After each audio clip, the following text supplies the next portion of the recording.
The Trump administration says it's refocusing its strategy in Africa. The goal is to improve ties with the U.S.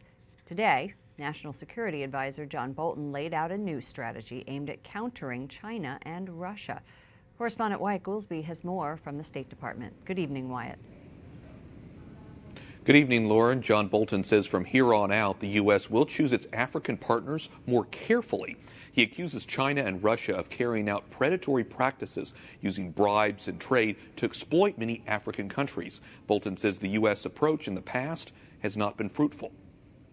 Unfortunately, billions upon billions of U.S. taxpayer dollars have not achieved the desired effects.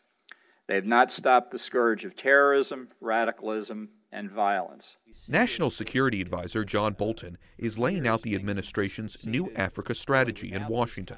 He says the Trump administration wants to counter China, which has stunted the continent's economic growth. China uses bribes, opaque agreements, and the strategic use of debt to hold states in Africa captive to Beijing's wishes and demands.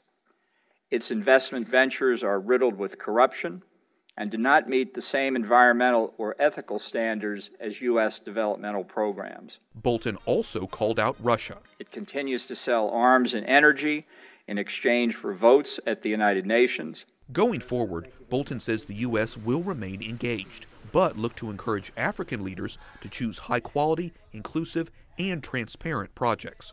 Niall Gardner, an expert in international terrorism, says Bolton's focus on terror groups like Al-Shabaab, Boko Haram, and ISIS is key. Often, terrorists in countries like Nigeria target religious minorities, including the Catholic Church. The ongoing U.S. efforts against Islamist terrorist organizations is very, very important in terms of the defense of religious liberty in Africa, especially for Christians who often face victimization and tremendous threat, actually, from Islamist organizations. Gardner says eliminating the terrorist organizations will not be easy and will require U.S. Special Forces and airstrikes.